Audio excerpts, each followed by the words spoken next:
험한 산 바다 끝까지라도 주님을 따라가시는 여러분들 되시기 바랍니다. 주님의 은총과 평화가 여러분과 함께 하시기 바라겠습니다. 누군지 아시겠죠? 일부 예배도 말씀드렸듯이 최영근 목사님은 저를 한마음 교회 교인으로 생각합니다. 그래서 저도 한마음 교회 밴드에 가입돼 있고요. 매주 주보도 보고 또 교회 소식도 접하고 있고 또 늘 함께 기도하고 있습니다. 남 취급하지 마시기 바랍니다. 저는 이 교회에 올 때마다 우리 교회에 왔다, 내 교회에 왔다 이렇게 그런 마음으로 왔고 오늘 함께 예배를 드립니다. 너무 편안해서 문제입니다. 너무 편안하게 예배드리다 보니까 사도신경 건너뛰잖아요. 네, 반갑고요. 코로나로 인해서 여러분들 참 못 뵀다가 이렇게 뵙게 돼서 하나님께 감사를 드립니다. 다음 주가 맥주 감사절이래요. 그래서 감사주의를 지키고 나서 감사를 하는 것도 중요하지만 감사절을 앞두고 감사에 대해서 우리가 은혜를 나누는 것도 의미가 있겠다라는 생각이 좀 들었습니다. 그래서 오늘 함께 은혜를 나누려고 하는 제목은 구원의 완성, 구원의 마침표입니다. 설교학자들은 설교의 결론을 미리 말하지 말라고 그러거든요. 그러나 오늘은 결론을 미리 말해 보겠습니다. 구원의 마침표는 무엇일까? 구원의 완성은 무엇일까? 하나님께 영광 돌리고 주님께 감사를 드리는 것, 이것이 구원의 마침표이다. 오늘 말씀의 은혜의 결론입니다. 몰트만이라고 하는 신학자 있습니다. 조직 신학자입니다. 최영근 목사님도 신학 박사학위를 받으실 때 전공이 조직 신학이었죠. 그래서 최영근 목사님이 이 몰트만이라고 하는 신학자 이야기를 아무래도 여러분들에게는 하셨을 겁니다. 그래서 조금은 익숙한 신학자인데 이 위리겐 몰트만, 풀네임이 위리겐 몰트만인데 몰트만이 종말론에 관한 책을 씁니다. 예수님이 재림하시면 이 세상의 역사의 끝, 지구의 종말이 오고 새로운 하나님의 나라가 시작되는데 이러한 내용에 관한 종말론이라고 하는 책을 쓰는데 그 책 제목이 오시는 하나님입니다. The Coming God, 오시는 하나님. 이 오시는 하나님에서 몰트만은 종말을 네 가지로 분류합니다. 인격적 종말, 그리고 역사적 종말, 그리고 세 번째 우주적 종말, 네 번째가 신적 종말입니다. 인격적 종말은 개인적 종말입니다. 종말이 왔을 때 나라고 하는 개인은 어떻게 될까? 또 다른 말로 우리의 초미의 관심사는 아무래도 부활이지요. 우리의 몸이 어떻게 될까? 내 몸이 어떻게 되는 건가? 종말이 왔을 때 이 몸 이대로 이어갈까? 아니면 나는 새로운 몸을 입는가? 이제 이런 거를 포함을 해서 다루어지는 것이 인격적 종말입니다. 두 번째로 다루는 것이 역사적 종말입니다. 역사적 종말, 공동체가 어떻게 될 거냐 이거죠. 우리 인간들이 만들어 온 역사, 사회 속에서 역사라고 하는 것을 인간들은 만들어 왔는데 이 역사가 어떻게 될까? 끝나버릴까? 또 내가 속한 가정이라고 하는 공동체는 종말이 오면 없어지는 걸까? 아니면 그대로 가는 걸까? 대한민국 국민이라고 하는, 대한민국이라고 하는 것, 이거 분명히 하나의 공동체인데 종말이 오면 대한민국은 어떻게 될까? 세 번째로 우주적 종말입니다. 종말이 오면 지금도 떠있는 해는 어떻게 되는 걸까? 달은 어떻게 될까? 우리가 살고 있는 이 지구는 어떻게 될까? 이것이 우주적 종말입니다. 마지막으로 다루고 있는 내용이 신적 종말입니다. 하나님의 종말이죠. 신적 종말. 하나님의 종말, 신적 종말 좀 이상합니다. 종말이라고 하는 것은 유한한 존재에게만 적용되는 것이지, 종말이라고 하는 것은 시간적 존재에게만 종말이 있는 거지, 하나님은 영원하신 분인데 하나님은 시간을 넘어서서 시간을 초월하여 계신 분인데 하나님에게도 종말이 있습니까? 종말은 유한한 존재에게만 있는 거 아닙니까? 라는 물음이 생겨납니다. 도대체 하나님에게 종말을 적용하는 것이 타당하냐라는 거죠. 근데 몰트만은 하나님의 종말을 말합니다. 하나님에게도 종말이 있다는 겁니다. 몰트만이 말하는 하나님의 종말은 무엇일까? 몰트만은 신적 종말, 하나님의 종말을 말하면서 그 장 옆에 부제를 달았는데 제목이 영광입니다. 영광. 하나님의 종말은 무엇일까?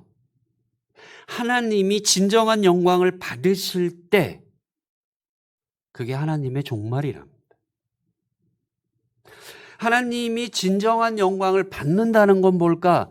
하나님이 창조하신 피조물들이, 인간을 포함한 모든 피조물들이 하나님이 창조하셨는데 하나님은 분명히 창조하실 때 당신의 뜻이 있었겠죠. 섭리가 있었겠죠. 인간을 포함한 모든 피조물들이 하나님의 뜻, 하나님의 섭리대로 살아가면서, 하나님의 말씀대로 살아가면서 하나님께 영광을 돌릴 때 그게 하나님께 진정한 영광이라고 몰트만은 말을 합니다. 인간만이 아니고 해와 달을 포함한 전 피조물이, 모든 자연이, 인간이, 모든 사람들이 온전하게 살아가면서 하나님 마음에 합한 대로 살아가면서 하나님 말씀, 하나님 뜻대로 살아가면서 하나님께 영광을 돌리면 그게 하나님께는 진정한 영광이 될 것이고 하나님은 정말 진정한 영광을 받으시는 거겠죠. 그 하나님이 진정한 영광을 받으시는 때가 하나님의 종말이다.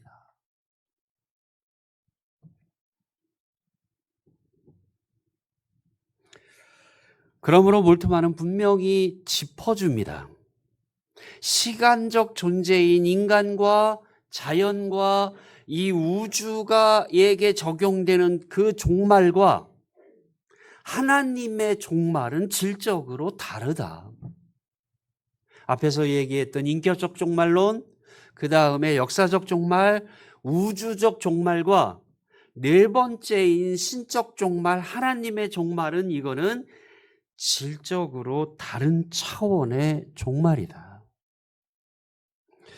그래서 몰트만은 더 이야기합니다. 하나님의 종말은 하나님의 끝이 아니다.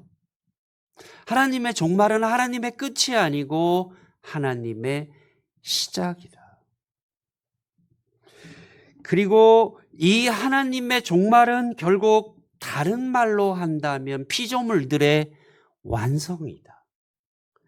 하나님께서 만드신 피조물들이 하나님의 뜻대로 살아가면서 하나님께 온전한 영광을 돌리기 때문에 피조물들의 완성을 의미하는 것이고, 그래서 하나님의 종말은 피조물의 완성이고 하나님의 창조 질서의 완성이고 하나님께서 온전한 영광을 받으시는 것, 이것이 하나님의 종말이다. 그러므로 또 몰트만은 말을 합니다. 하나님의 종말은 흥겹고 즐겁고 기쁜 잔치이다. 새로운 세상, 새로운 세계가 열려지는 것이기 때문에 하나님의 종말을 잔치로, 파티로 몰트만은 이야기하고 있습니다. 결론적으로 몰트만이 말하고 있는 하나님의 종말, 영광입니다. 하나님이 온전한 영광을 받으시는 것이고, 하나님의 종말은 피조물들이 하나님께 온전한 영광을 돌려드리는 것, 이것이 하나님의 종말입니다. 존 웨슬리가 누구인지는 여러분들이 다 아시겠죠? 웨슬리 목사님 여러 가지 많은 편수의 설교를 썼는데, 그 중에서 우리 자신의 구원을 성취함에 있어서, 우리 자신의 구원을 성취함에 있어서라고 하는 설교를 쓰고, 이 설교 속에서 이런 주장을 합니다.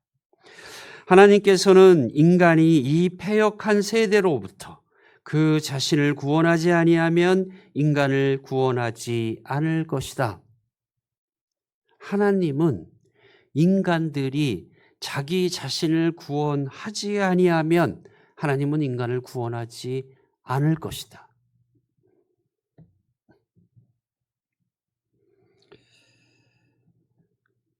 기독교의 가르침은 분명합니다. 인간은 죄인입니다. 인간이 갖고 있는 죄의 문제를 인간 스스로 해결하는 거 불가능합니다. 그러므로 인간은 구원받기 위해서 나의 능력, 나의 힘만으로 구원이 불가능합니다. 예수 그리스도를 믿음으로 구원이 가능하다라고 기독교는 반복해서 가르쳐주고 있습니다. 그래서 강조하고 강조하는 것이 기독교의 가르침에서는 믿음입니다. 예수를 그리스도로 믿는 믿음, 예수를 하나님의 아들로 믿는 믿음, 예수를 메시아로 믿는 믿음, 이것이 구원이 가능하다라는 겁니다. 불교에서는 불교 신자들이 갖고 있는 믿음 중에, 모든 불교의 종파가 그런 건 아니지만 대부분의 불교는 개인이, 사람이 수행을 해서, 자기 스스로 수행을 해서 해탈의 경지에 이를 수 있다. 불교의 가르침입니다. 내가 나의 해탈을 위해서 내가 수행을 해야 됩니다. 누구에게 의지하지 않습니다. 누구의 힘을, 도움을 바라지 않습니다. 나의 해탈은 내가 노력하고 내가 이루고 완성하고 성취해야 됩니다. 그러므로 불교의 구원은 자력 구원이라고 말할 수 있습니다. 해탈이라고 하는 거 기독교식으로 바꾸면 구원이겠죠. 불교식으로 말한다면은 불교가 가르치고 있는 건 자력 구원입니다. 스스로 나의 힘으로 내가 구원을 완성합니다. 기독교는 반대입니다. 내 구원, 내가 이룰 수 없습니다. 구원의 시작은 분명히 예수 그리스도입니다. 그런데 웨슬리가 말을 합니다. 인간이 인간 자신을 구원하지 않으면, 내가 나를 구원하지 않으면 하나님이 나를 구원하지 않을 거라는 말입니다. 무슨 말일까요? 기독교도 지금 분명히 타력 구원이라고 말했는데 웨슬리는 자력 구원을 말하고 있는 것일까요? 웨슬리가 이 설교를 하면서 선택한 본문이 빌립보서 2장입니다. 빌립보서 2장 12절에서 13절에 보면 사도 바울이 이런 이야기를 합니다. 두렵고 떨림으로 너의 구원을 이루라. 너의 구원을 누가 이루라라고 권면합니까? 내가 이루어라. 우리들의 구원은 누가 이루어야 된다는 거예요? 우리가 이루어야 된다라고 바울은 권면하고 있습니다. 모순이 일어납니다. 충돌이 일어납니다. 기독교는 분명히 타력 구원인데 웨슬리와 빌립보서에서 사도 바울은 타력 구원을 말하고 있는 거 아닙니까? 궁금증이 생겨납니다. 기독교는 전통적으로 구원의 주체는 누구냐? 인간이 아닙니다. 나의 구원의 주체는 내가 아닙니다. 하나님이고 예수님이 구원의 주체이시다라고 하는 것, 이거 분명한 기독교의 가르침입니다. 그런데 웨슬리가 그 자신을 구원하지 않으면, 너를 구원하지 아니하면 하나님이 인간을 구원하지 않을 것이다. 빌립보서 2장, 두렵고 떨림으로 너의 구원을 이루라. 타력 구원이 아니라 자유력 구원을 말하고 있는 것 같고, 구원의 주체를 인간으로 제시하고 있는 것 같습니다. 그러나 빌립보서 2장, 두렵고 떨림으로 너의 구원을 이루라라고 하는 말씀 뒤에 사도 바울이 하고 있는 말을 우리는 반드시 주목해야만 합니다. 바울은 계속해서 이렇게 말합니다. 두렵고 떨림으로 너의 구원을 너희가 이루어라. 그러나 너희 안에서 행하시는 이는 하나님이시니. 너희가 너의 구원을 이루어야 되는데 너희 안에서 행하시는 이가 누구냐? 하나님이라는 말입니다. 너희 안에서 행하시는 이는 하나님이시니 자기의 기쁘신 뜻에 따라 너희로 소원하게 하시고 행하게 하시나니, 너희가 행할 수 있도록 하나님이 너희들에게 힘을 주신다는 말이죠. 우리는 우리의 구원을 완성해야 됩니다. 왜? 웨슬리가 우리의 구원을 너희가 완성하라라고 말하고 있습니다. 바울도 분명히 말합니다. 두렵고 떨림으로 너의 구원을 완성해라.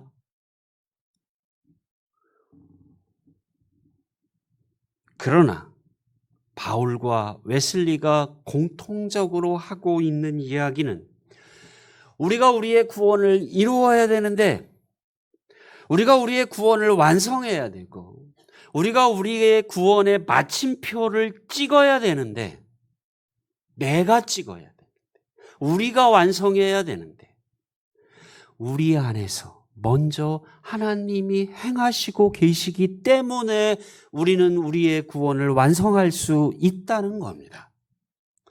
우리가 우리의 구원을 완성할 수 있도록 하나님이 우리 안에서 그렇게 하도록 우리를 도와주시고 우리에게 힘을 주시기 때문에 우리는 우리의 구원을 완성할 수 있다는 겁니다.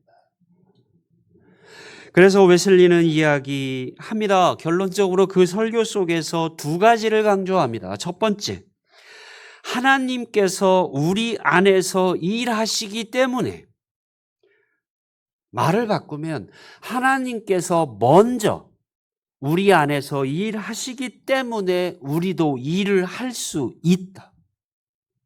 두 번째로, 하나님께서 우리 안에서 먼저 일을 하시기 때문에 우리도 일을 해야만 한다. 웨슬리의 이야기입니다. 몰트만이 말하고 있는 신적 종말, 하나님의 종말을 통해서 우리는 이런 깨달음을 얻을 수 있습니다.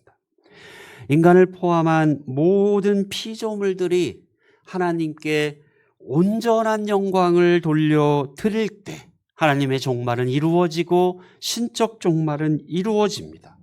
그것은 곧 하나님의 충만함이고 하나님의 완성이고 전 피조물들과 하나님의 환호성이고 기쁨입니다. 존 웨슬리의 설교로부터 우리는 이런 깨달음을 얻을 수 있습니다. 우리가 우리의 구원을 완성해야 됩니다.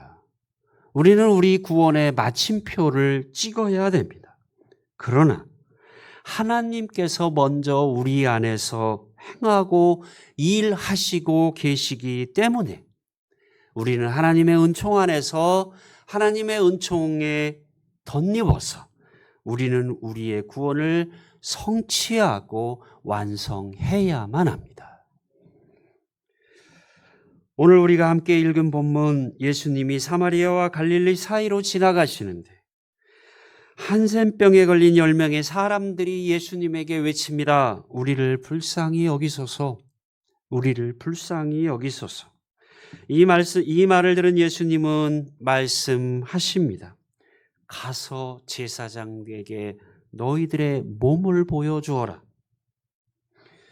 한센병이라고 하는 거 전염병이죠. 전염병이기 때문에 가족으로부터도 분리되어서 격리되어서 코로나 시기에 격리되었던 것처럼 한센병에 걸리면 격리되어 삶을 살아가야만 했습니다. 이 10명의 한센병자들 가족들과 격리된 삶을 살아가고 있었습니다. 우리를 불쌍히 여기소서라고 하는 말을 예수님에게 외쳤더니 예수님이 병을 고쳐주신 것이 아니고 제사장들에게 가서 너의 몸을 보여라.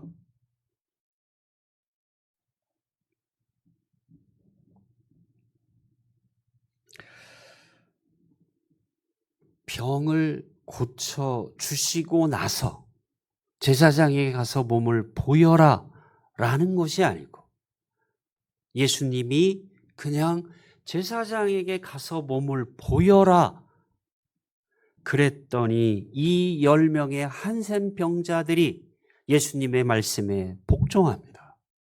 순종합니다. 그래서 예수님의 말씀에 의지해서 제사장에게로 갑니다. 가다 보니 몸이 깨끗해졌습니다. 제사장에게로 가다 보니 자기들의 몸이 치유함을 받았습니다. 한 명만 치유함 받은 것 아니고 10명 모두가 치유함을 받았습니다. 10명이 다 한센병으로부터 치유함을 받았는데 10명 중에서 오직 한 명, 딱 한 사람만이 하나님께 영광을 돌리고 예수님에게 돌아와 감사를 드리고 있습니다. 우리 모두가 복음서에서 복음서를 읽다 보면 예수님이 병고침이라고 하는 것과 구원이라고 하는 걸 분리하지 않을 때가 많습니다. 병으로부터 고침 받은 것 자체가 구원인 것처럼 전제하고 복음서에 기록되어진 사건들을 많이 볼 수 있습니다.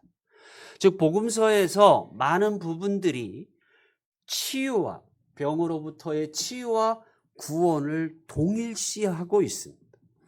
그러나 오늘 본문 속에서 누가는 병 고침과 치유와 구원을 분리하고 있습니다. 동일시하고 있지는 않습니다.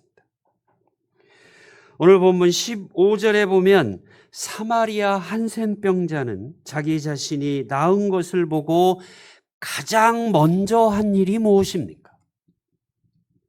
하나님께 영광을 돌리는 것이었습니다. 몰트만의 신적 종말론을 기억해 보시기 바랍니다. 이 사마리아 한센병자가 정말 자기의 몸이 치유함을 받고 9명은 다 어디로 갔는지 모르지만 이 사람은 정말 가장 먼저 하나님께 영광을 돌렸습니다. 그것도 아주 큰 소리로 하나님께 영광을 돌리고 있습니다. 그 다음에 두 번째로 이 사마리아 한센병자가 한 일이 무엇이었습니까? 감사였습니다. 주님께 돌아와서 예수님 발 앞에 엎드려서 감사드리고 있습니다. 하나님께 영광을 돌리고 큰 소리로 하나님께 영광을 돌리고 예수님의 발 앞에 감사를 드리고 있는 이 사마리아 한센병자에게 예수님의 말씀입니다. 9은 어디 갔냐? 10명이 고침을 받았는데 9은 어디 갔느냐? 이 이방인 외에는 하나님께 영광을 돌리러 돌아온 자가 없느냐? 한 명만이 하나님께 영광을 돌리고 있다는 거죠.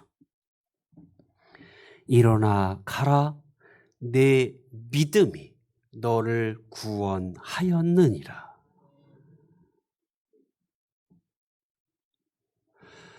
병으로부터 고침을 받았습니다. 그 이전에 예수님의 명령에, 예수님의 말씀에 복종했습니다. 복종했더니 병으로부터 치유함을 받았습니다. 치유함을 받고 10명 중에 1명이 하나님께 영광을 돌렸습니다. 영광을 돌린 것에서 끝나지 않고 주님께 감사를 드렸습니다. 오늘 본문 속에서 누가는 분명히 병으로부터의 치유함과 구원을 구분하고 있는 것으로 보아야만 합니다. 내 믿음이 너를 구원하였느니라. 복종하고 그리고 치유함 받고 영광을 돌리고 감사를 드렸더니 그때서야 예수님으로부터 구원의 확증을 받고 있습니다. 구원의 음성을 듣고 있습니다. 내 믿음이 너를 구원하였느니라고 하는 예수님의 음성을 들은 사람 한 명이었습니다. 치유는 병으로부터의 고침을 받는 것이라고 한다면 구원은 병으로부터 고침받는 것을 넘어서서 구원은 오늘 본문에 근거하면 하나님께 영광을 돌리는 것, 구원입니다. 주님께 감사를 올리는 것, 이것이 구원의 완성입니다. 단순히 병 고침을 받은 경험만으로 구원이 주어지는 것 아니고 하나님께 영광을 돌리고 주님께 감사를 하는 것을 통하여서 구원은 완성되어지고 구원의 마침표가 찍힌다라고 오늘 본문은 우리에게 알려주고 있습니다. 한센병으로부터 치유함을 받은 사람은 10명이었지만 예수님으로부터 구원의 확증을 받은 사람은 딱 1명이었습니다. 웨슬리가 그의 설교에서 권면하듯이 우리는 우리의 구원을 완성해야 됩니다.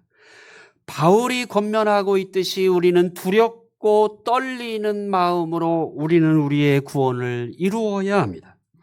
구원의 완성은 무엇입니까? 병 고침을 받아 자유롭게 되는 것을 넘어서서 우리 안에 있는 죄의 용서를 받아서 죄로부터 해방되고 죄로부터 자유함을 받는 것, 이것을 넘어서서 구원의 완성은 하나님께 영광을 돌리고 주님께 감사를 드리는 것, 이것이 구원의 완성입니다. 오늘 본문의 사마리아인 한센병자는 분명히 자신의 구원을 완성하고 있습니다. 제사장에 가서 몸을 보이라고 하는 예수님의 명령에 복종하고 한센병으로부터 고침을 받고 큰 소리로 하나님께 영광을 돌리고 예수님의 발 앞에 엎드려 감사를 드림으로 자신의 구원의 마침표를 찍고 있습니다. 일어나 가라, 내 믿음이 너를 구원하였느니라. 예수님은 이 말씀을 통하여서 사마리아 한센병자에게 구원을 완성시키고 있습니다. 이 사마리아 한센병자, 몰트만이 말하고 있는 신적 종말, 하나님의 종말을 경험하고 있다라고 볼 수 있습니다. 육체적 질병으로부터 깨끗함을 받은 것을 넘어서서 하나님께 온전한 영광을 돌리고 있고 주님께 진정한 감사를 드리고 있기 때문에 이 사마리아 한센병자는 하나님의 종말을 경험하고 있는 겁니다. 구원의 시작, 믿음입니다. 구원은 믿음으로부터 시작되어집니다. 그러나 구원의 완성은 영광입니다. 구원의 완성은 삼위일체 하나님께 온전한 영광을 돌려드릴 때 구원은 완성되어지는 것입니다. 우리가 잘 알고 있는 어거스틴, 아우구스티누스 이런 말을 합니다. 우리 없이 우리를 만드신 분은 우리 없이 우리를 구원하지 않을 것이다. 우리 없이 우리를 창조하신 분은 우리 없이 우리를 구원하지 않으실 것이다. 하나님이 우리를 만드실 때는 우리 없이 우리를 만드셨다는 거죠. 하나님이 우리를 창조하실 때는 우리와 함께 창조하지 않았다는 거죠. 하나님 홀로 창조하신 거죠. 그러나 우리를 구원할 때는 하나님은 하나님 홀로 우리를 구원하는 게 아니고 하나님은 우리와 함께 인간과 더불어 하나님은 인간을 구원하신다. 어거스틴의 이야기입니다. 우리는 우리의 믿음을 완성해야 됩니다. 우리는 우리의 구원을 완성해야 됩니다. 하나님께서는 우리들의 구원의 완성을 위하여 우리들의 몫을 분명히 남겨놓으셨습니다. 예수님이 골고다에서 십자가를 지심으로 우리의 구원을 다 이루어 놓으셨습니다. 그러나 그럼에도 불구하고 우리들의 우리들이 짊어져야 할 몫은 아직도 남아 있습니다. 그 몫이 무엇일까요? 주님께 감사를 드리고 삼위일체 하나님께 영광을 드리는 것, 이것이 우리들에게 남겨진 몫입니다. 구원은 하나님의 은총, 선행 은총과 믿음으로 구원은 시작하지만 구원의 마침표는 감사와 영광입니다. 우리들의 믿음이 감사와 영광으로 이어지고 우리들의 믿음이 감사와 영광으로 접속되어질 때 우리들의 구원은 완성되어지는 것입니다. 믿음으로 죄를 용서받고 죄로부터 자유함을 얻었고 믿음으로 우리가 죄로부터 치유함을 받은 것에 만족하지 않고 주님께 감사의 고백을 드리고 삼위일체 하나님께 온전한 영광을 돌리는 우리 한마음교회 성도님들이 되시기 바랍니다. 삼위일체 하나님께서 우리 안에서 성부, 성자, 성령 삼위일체 하나님께서 우리 안에서 이미 역사하고 계심을 분명하게 믿으면서 여러분들의 구원을 완성하시기 바랍니다. 모든 사물의 목적이 무엇일까요? 인간의 가장 고귀하고 숭고한 목적이 무엇일까요? 하나님께 영광을 돌리는 것입니다. 인간의 가장 고귀한 목적, 이 하나님께 영광을 돌리는 것. 그래서 삼위일체 하나님께 온전한 영광을 돌려서 하나님의 종말을 여러분들이 경험하시고 하나님의 안식도 경험하시면서 구원을 온전히 완성하시는 한마음교회 성도님들이 되시기를 주님의 이름으로 축원하겠습니다.